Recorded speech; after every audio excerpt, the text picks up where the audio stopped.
Hello, loves, and welcome back to WitchyMarlaina's Ghost Adventures. I'm your host, WitchyMarlaina. I know I'm late. Oh, but I had so much fun researching this story that time got away from me. So, we are going back into 50 states and 500 scariest places to visit, and today's state is Indiana. And I kind of picked this place because it's a transition from Chicago, Illinois to Indiana because of this person. And the cool thing about it is that she had her way. She could have done anything as a woman in the 1900s, which is very, very normally doesn't happen. We are talking about this place, which is the Indiana Dunes National Park. Look how beautiful that is. And we're talking about the dunes in Chesterton, Indiana. Could you imagine fishing in Lake Michigan and all of a sudden you see a beautiful naked lady swimming in the lake or running up and down the shoreline? Well, in the early 1900s, that happened. Alice Mayville Gray was born in 1881 to a Chicago doctor and his wife. Now, being that she was part of the elite, she was able to go to college and did. She went to the University of Chicago and worked in the U.S. Naval Observatory. Didn't find that fulfilling, so she went back to get her graduate degree and then just got tired of the hustle and bustle of Chicago and ran towards these dunes in Indiana. She would go there to escape, but eventually she went there to live and found this abandoned shack made of driftwood and made that her home. Absolutely insane. Could you imagine? Like that, she would write there, she would read, and then also too, she would visit the museums and the art galleries back in Chicago every now and again, but she was mainly a dunes lady. And of course, these fishermen had a show, that's for sure. Now, later in the 1900s, Alice Mayville Gray met a man named Paul Wilson.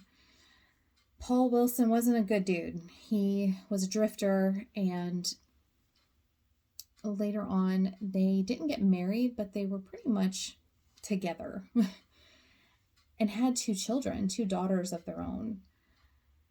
But there was a man that washed up on shore that Paul Wilson was accused of murdering, but later on was acquitted.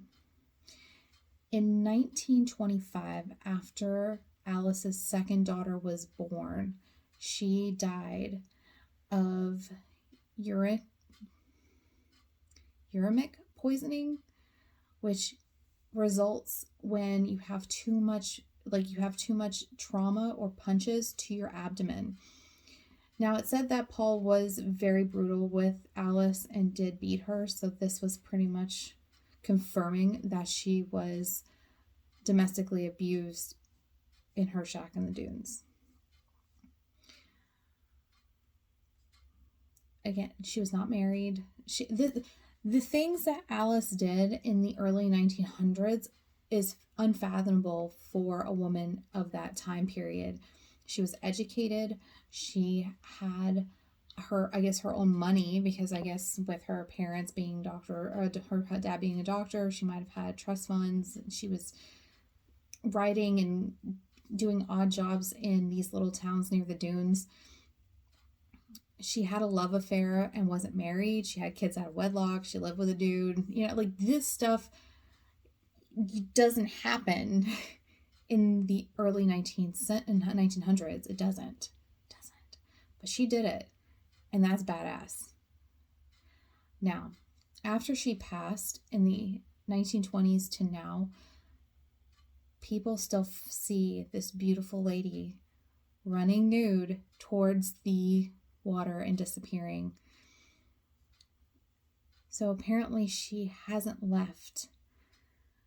And she had a nickname called Diana of the Dunes, which was an homage to the Roman goddess Diana, which was the goddess of nature and the hunt, kind of like Artemis in the Greek mythology, which is one of my deities. I love Diana. And I think that was another reason why I kind of dived into this a little bit more than I thought I should. And the locals loved her. She was an advocate for the dunes and the beaches. And like I said, she did show herself in the local libraries and other community service sectors. So every year they have a festival in Chesterton, Indiana called the Diana of the Dunes Festival in honor and homage to Alice Mabel Gray. Thank you so much for joining me today on my ghost adventures. Again, sorry it's a little late, but better late than never.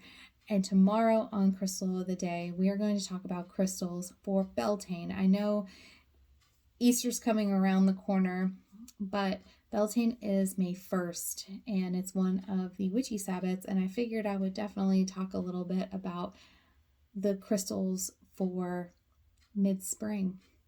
Thank you so much for joining me, and I hope you have a fantastic rest of your day.